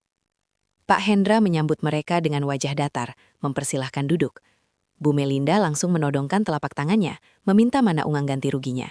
Dia bahkan sudah membawa tas besar kosong, siap mengisi gepokan uang. Dia tidak sadar bahwa dia sedang berjalan masuk ke dalam perangkap. "Sabar, Bu," kata Pak Hendra tenang. "Sesuai prosedur perusahaan untuk pengeluaran uang besar, kami harus melakukan verifikasi final. Hanya formalitas sebentar." Sebelum Bu Melinda sempat protes, pintu ruang belakang terbuka. Pak Johan melangkah masuk, mengenakan seragam bersih yang agak kebesaran. Wajahnya masih lebam dan memar, tapi matanya menyala tajam. Melihat maling itu kembali, Bu Melinda langsung meledak marahnya. Dia berdiri, menunjuk-nunjuk wajah Pak Hendra, menuduh toko ini mempermainkannya. "Tenang, Bu," potong Pak Johan dengan suara berat yang menggelegar, membuat Bu Melinda terdiam kaget. "Saya di sini bukan sebagai karyawan. Saya di sini sebagai saksi ahli yang akan membuktikan kemana perginya kilau berlian Ibu." Pak Johan tidak memberi kesempatan Bu Melinda untuk membantah. Dia langsung mengambil cincin yang menjadi sengketa itu dari kotak penyimpanan barang bukti di meja. Dengan gerakan cekatan yang sudah dilatih puluhan tahun, dia meletakkan cincin itu di bawah lensa mikroskop digital. "Tolong perhatikan layar," perintah Pak Johan. Layar televisi besar di dinding menyala, menampilkan perbesaran cincin itu hingga 100 kali lipat. Permukaan batu itu terlihat jelas, penuh goresan-goresan halus yang melengkung. "Ini bukti pertama," jelas Pak Johan sambil menunjuk layar dengan pulpen laser. Berlian adalah batu terkeras di dunia, skala 10 Mohs. Dia tidak bisa tergores oleh pemakaian sehari-hari, apalagi tergores oleh debu atau kain. Tapi lihat ini, permukaannya penuh baret seperti kaca jendela bus kota. Ini ciri khas batu lunak, kemungkinan besar kubik zirkonia atau kaca timbal. Bu Melinda terngangah menatap layar. Dia mencoba membantah, mengatakan mungkin alat Pak Johan yang rusak atau sengaja disetting. Tapi Pak Johan belum selesai. Dia mengeluarkan struk timbangan basah yang sudah dikeringkan dan dilaminating darurat dengan selotip bening oleh Pak Hendra tadi. Dia meletakkan struk itu di bawah kamera dokumen, sehingga angkanya terpampang raksasa di layar TV. 4.850 gram. Angka itu tercetak jelas, diam, dan mematikan. Ini berat cincin ibu saat pertama kali ditaruh di meja servis. Sebelum saya cuci, bahkan sebelum saya sentuh. Kata Pak Johan, matanya beralih menatap tajam ke arah Pak Gunawan yang kini duduk merosot di sofa. Secara fisika, berat ini mustahil untuk berlian dan emas asli. Kalau ini barang asli, beratnya minimal 7 gram. Selisih hampir 3 gram itu adalah bukti bahwa batu ini palsu, dan rangkanya bukan emas padat, tapi rongga. Hening. Ruangan VVIP itu sunyi senyap seperti kuburan. Bunyi mesin pendingin ruangan terdengar sangat keras. Wajah Bu Melinda memucat. Dia menoleh ke arah cincin di tangannya, lalu ke layar TV. Otaknya berusaha mencerna fakta yang menghantam logikanya. Tapi saya beli di Singapura. Ada sertifikatnya, seru Bu Melinda. Suaranya mulai kehilangan tenaga, berubah menjadi cicitan panik. Sertifikat GIA, ada nomor seri lasernya di pinggang berlian. Pak Johan tersenyum tipis. Senyum sedih seorang profesional yang harus menghancurkan mimpi orang lain demi kebenaran. Itu bukti terakhir, Bu. Kalau ini berlian bersertifikat GIA, pasti ada ukiran laser mikro di pinggirannya. Mari kita cari. Dia memutar fokus mikroskop, mencari pinggiran batu cincin itu di layar. Semua mata terpaku pada televisi. Pak Johan memutar cincin itu perlahan. Satu putaran penuh, 360 derajat. Polos, mulus, kosong. Tidak ada deretan angka. Tidak ada logo GIA. Tidak ada apa-apa selain pinggiran batu kaca yang sumbing sedikit di bagian bawah. Tidak ada nomor seri. Ucap Pak Johan final. Dia mematikan alat itu, lalu menatap Bu Melinda dengan rasa kasihan. Barang yang ibu bawa ke sini, yang ibu pakai pamer kemana-mana, adalah barang palsu seharga Rp200.000 di pasar aksesoris. Bu Melinda terduduk lemas di sofa. Tas mewahnya jatuh ke lantai. Dunianya runtuh. Bukan karena uang, tapi karena kebanggaannya sebagai sosialita hancur lebur. Dia merasa ditelanjangi, lebih parah daripada saat Pak Johan digeledah tadi. Namun, kejutan sesungguhnya baru dimulai. Di tengah keheningan itu, suara Pak Gunawan terdengar, bukan membela istrinya, tapi justru suara isak tangis yang tertahan. Pria itu menutupi wajahnya dengan kedua tangan, bahunya terguncang hebat. "Maafin Papa, Mak." Suara Pak Gunawan terdengar lirih, pecah oleh ketakutan yang sudah dia pendam bertahun-tahun. Bu Melinda menoleh pelan, menatap suaminya dengan tatapan ngeri yang perlahan berubah menjadi pemahaman yang mengerikan. Dia ingat suaminya pernah meminjam cincin itu 2 bulan lalu, dengan alasan mau dibersihkan di tempat temannya. Dan sejak saat itu, kilau cincinnya memang terasa agak beda, tapi dia tidak pernah curiga, karena itu suaminya sendiri. "Kamu," suara Bu Melinda bergetar, "kamu apakan berlianku, Mas?" Pak Gunawan mengangkat wajahnya yang basah oleh air mata dan keringat, wajah seorang penjudi yang kalah telak. "Berlian aslinya sudah Papa jual, buat bayar utang judi bola online." Pengakuan itu meledak seperti bom di ruangan kecil itu. Pak Hendra mundur selangkah, merasa lega sekaligus ngeri melihat drama rumah tangga orang kaya yang terbongkar di depannya. Pak Johan hanya diam berdiri di samping meja alat, memegang erat struk timbangan itu. Dia sudah membersihkan namanya, tapi dia tidak merasa menang. Dia hanya melihat kehancuran. Bu Melinda berdiri perlahan, matanya nanar menatap suaminya. Tangan kanannya terkepal kuat, kuku-kuku palsunya menancap ke telapak tangan. Dia tidak berteriak, tidak memaki. Dia berjalan mendekati suaminya dengan langkah seret seperti zombie. Pak Gunawan mendongak, pasrah menunggu tamparan atau caci maki. Tapi Bu Melinda melakukan sesuatu yang lebih menyakitkan. Dia meludahi wajah suaminya sendiri, tepat di depan mata orang luar, lalu mengambil tasnya dan berjalan menuju pintu keluar tanpa menoleh lagi. "Urus sampah ini," ucap Bu Melinda dingin pada Pak Hendra sambil menunjuk suaminya. "Saya tidak kenal orang ini." Pak Johan menghela napas panjang, merasa beban ribuan ton terangkat dari pundaknya. Tapi masalah belum selesai. Dia menatap Pak Hendra, menagih janji tanpa suara. Nama baiknya harus dipulihkan, dan biaya pengobatan istrinya harus ada malam ini juga. Namun, saat Pak Gunawan masih menangis terseduh-seduh di sofa, ponsel Pak Johan berbunyi lagi. Kali ini bukan pesan ancaman, melainkan panggilan telepon dari nomor rumah sakit. Pak Johan mengangkatnya dengan tangan gemetar. Suara dokter di ujung sana terdengar datar dan formal. Pak Johan, bisa segera ke rumah sakit? Kondisi istri Bapak kritis. Jantungnya berhenti 2 menit yang lalu. Pak Johan tidak mendengar apa-apa lagi. Ponsel itu terlepas dari genggamannya, jatuh beradu dengan lantai marmer yang dingin. Layarnya pecah berkeping-keping. Pak Johan menjatuhkan ponselnya setelah mendengar kabar istrinya kritis. Sementara di hadapannya, kebenaran tentang cincin palsu itu justru menghancurkan rumah tangga Bu Melinda hingga berkeping-keping. Tanpa mempedulikan kemenangannya di toko itu, Pak Johan berlari sekencang-kencangnya menembus malam, meninggalkan bukti ketidakbersalahannya di meja demi mengejar satu-satunya hal yang benar-benar berharga baginya. Pak Johan menggunakan bukti struk timbangan dan mikroskop untuk membuktikan di depan Bu Melinda bahwa cincin itu palsu dan tidak memiliki kode laser. Terbongkar bahwa suami Bu Melinda, Pak Gunawan, diam-diam menukar dan menjual berlian asli demi utang judi, membuat Bu Melinda murka dan meninggalkan suaminya di toko. Saat Pak Johan merasa lega nama baiknya pulih, dia menerima telepon dari rumah sakit yang mengabarkan jantung istrinya berhenti berdetak, memaksanya lari meninggalkan segalanya. Suara napas Pak Johan yang memburu terdengar kasar, berlomba dengan derap langkah kakinya yang menghantam trotoar beton tak rata. Dia berlari seperti orang gila, menabrak pejalan kaki tanpa sempat meminta maaf, mengabaikan klakson motor yang memaki ketidakhati-hatiannya. Rasa sakit di lutut dan punggungnya yang tadi menyiksa kini hilang entah kemana, digantikan oleh satu ketakutan purba yang membekukan darah. Jarak dari toko emas ke rumah sakit terasa memanjang 2 kali lipat, seolah aspal jalanan Medan sengaja menariknya mundur menjauhi tujuan. Dia menerobos pintu kaca instalasi gawat darurat dengan tenaga terakhir, membuat satpam penjaga pintu terlonjak kaget dari kursi malasnya. Bau antiseptik yang tajam langsung menampar wajahnya. Aroma kematian dan harapan yang bercampur aduk memuatkan.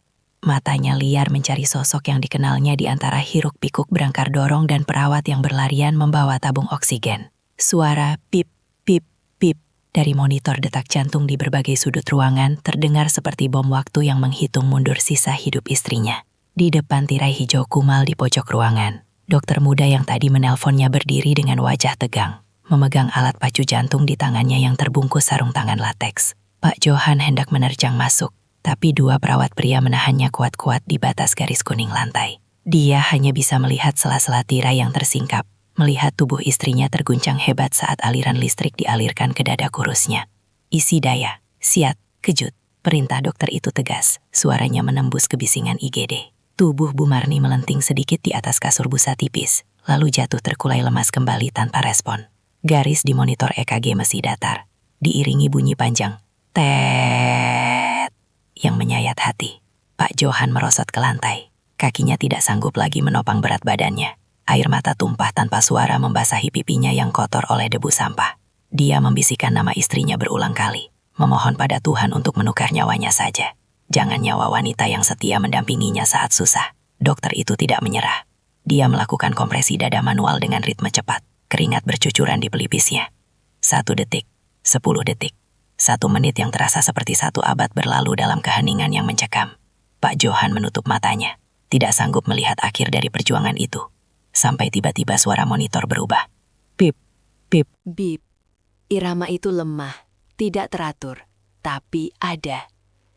Dokter itu menghela nafas panjang, menjatuhkan bahunya yang tegang, lalu menoleh ke arah Pak Johan sambil mengacungkan jempol yang gemetar. Pak Johan menangis meraung. Kali ini tangisan lega yang menumpahkan segala beban yang menumpuk di dadanya sejak pagi tadi. Istrinya kembali, ditarik paksa dari ambang pintu kematian. Suara roda berangkar berdejit nyaring saat perawat memindahkan Bu Marni ke ruang perawatan intensif untuk observasi lanjutan. Pak Johan duduk di kursi tunggu besi yang dingin di lorong rumah sakit, menundukkan kepala dalam-dalam di antara kedua lututnya. Dia sendirian lagi sekarang, tapi setidaknya dia tidak kehilangan separuh jiwanya. Jam dinding menunjukkan pukul 10 malam ketika suasana lorong mulai sepi. Hanya terdengar langkah kaki satpam yang berpatroli. Tiba-tiba, bayangan seseorang jatuh menutupi ujung sepatu Pak Johan yang kotor. Dia mendongak perlahan, menyipitkan mata yang bengkak karena lelah dan tangis. Di hadapannya berdiri Pak Hendra, manajer toko emas, masih mengenakan kemeja kerjanya yang kini terlihat kusut. Di tangannya, tidak ada lagi pentungan atau gagang sapu, melainkan sebuah kunci motor dengan gantungan boneka beruang lusuh milik anak Pak Johan. Di belakangnya, Danu si satpam berdiri canggung sambil membawa tas plastik berisi makanan dan minuman hangat. Pak Hendra duduk di kursi sebelah tanpa permisi, meletakkan kunci motor itu di pangkuan Pak Johan. Itu kunci motor bebek Pak Johan yang tadi siang ditarik paksa oleh penagih utang. Rupanya, toko sudah menebusnya kembali dari gudang leasing sebagai langkah awal perdamaian. "Istrimu gimana, Pak?" tanya Pak Hendra pelan, tidak berani menatap mata Pak Johan langsung. Suaranya kehilangan otoritas yang biasanya dia pamerkan di toko, terdengar kecil dan penuh rasa bersalah. "Sudah lewat masa kritis, Pak, tapi masih belum sadar," jawab Pak Johan datar. Tangannya menggenggam kunci motor itu erat-erat. Benda dingin itu terasa nyata, bukti bahwa setidaknya satu masalah fisiknya sudah selesai. Hening sejenak di antara mereka. Hanya suara dengungan lampu neon yang mengisi kekosongan. Pak Hendra berdeham, mencoba mencari kalimat yang pas untuk memulai negosiasi yang sudah disiapkan manajemen pusat. Dia mengeluarkan sebuah amplop tebal berwarna coklat dari saku jasnya, meletakkannya di atas tas plastik makanan. Dia menjelaskan bahwa Bu Melinda sudah pergi dengan amarah yang meledak-ledak, meninggalkan suaminya yang kini diamankan polisi karena kasus penggelapan dan penipuan. Video klarifikasi sudah diunggah di akun resmi toko, menampilkan bukti mikroskop dan pengakuan tertulis Pak Gunawan. Netizen yang tadinya menghujat Pak Johan, kini berbalik menyerang Bu Melinda dan suaminya habis-habisan. "Ini kompensasi dari perusahaan, Pak. Jumlahnya cukup untuk bayar rumah sakit kelas 1 dan lunasin sisa utang Bapak," kata Pak Hendra sambil menepuk amplop itu pelan. "Dan direksi juga sudah memutuskan posisi kepala bengkel kosong mulai besok. Bapak diminta kembali, gajinya naik 2 kali lipat, dan Bapak punya wewenang penuh ngatur anak buah." Tawaran itu sangat menggiurkan. Jabatan, uang, pemulihan nama baik, dan keamanan finansial seumur hidup. Siapapun dalam posisi Pak Johan pasti akan langsung menyambar tangan Pak Hendra dan menciumnya sebagai tanda terima kasih.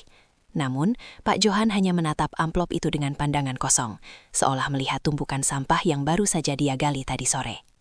Dia teringat bagaimana Pak Hendra tadi menodongnya dengan gagang sapu.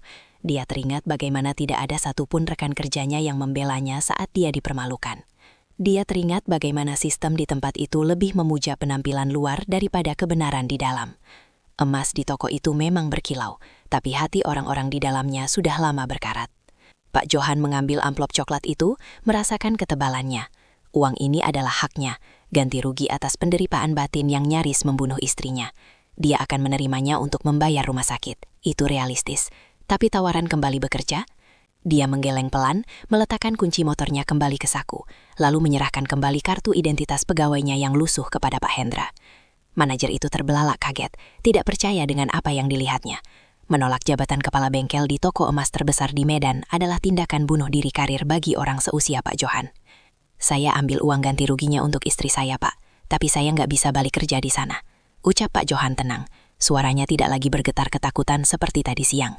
Ada kekuatan baru yang tumbuh dari rasa sakitnya, kekuatan orang yang sudah tidak punya beban. "Kenapa, Pak? Bapak masih marah?" "Kami kan sudah minta maaf," cecar Pak Hendra panik.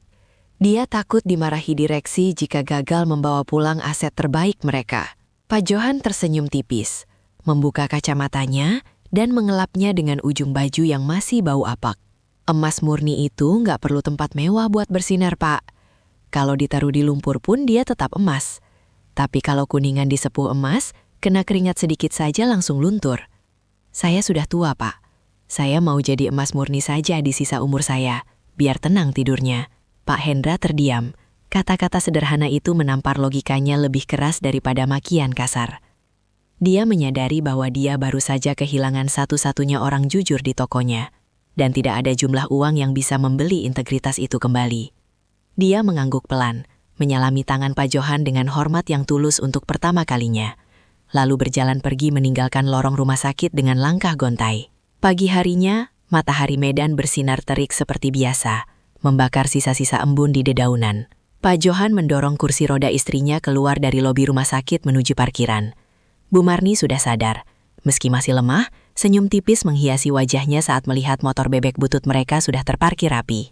Di layar televisi besar di ruang tunggu lobi, berita pagi sedang menayangkan keributan di depan kantor polisi. Terlihat sosok Bu Melinda yang biasanya angkuh, kini menutupi wajahnya dengan tas branded, lari menghindari kejaran wartawan yang memberondong pertanyaan tentang utang judi suaminya. Dia bukan lagi ratu sosialita, melainkan bahan tertawaan satu kota. Roda nasib berputar begitu cepat, melindas siapa saja yang sombong di puncaknya. Pak Johan tidak berhenti untuk menonton berita itu. Dia membantu istrinya naik ke boncengan motor, memakaikan helm dengan lembut. Dia menyalakan mesin motor yang batuk-batuk sedikit sebelum menderu stabil.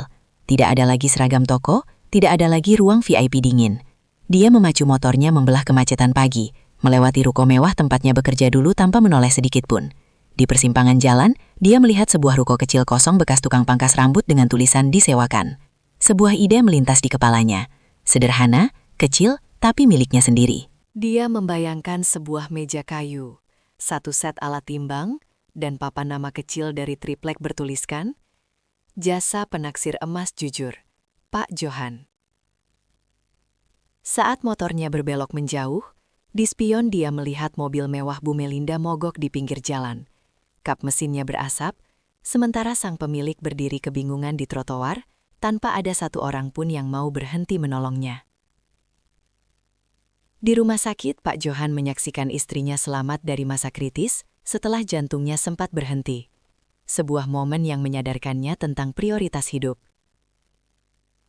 Manajer toko datang membawa motornya kembali, uang ganti rugi, dan tawaran kenaikan jabatan karena nama baiknya sudah pulih total pasca video klarifikasi. Pak Johan menerima uang ganti rugi, tapi menolak jabatan itu. Memilih membuka usaha penaksir emas mandiri yang sederhana, sementara Bu Melinda terlihat hancur secara sosial di berita pagi saat mobil mewahnya mogok di jalanan tanpa ada yang peduli.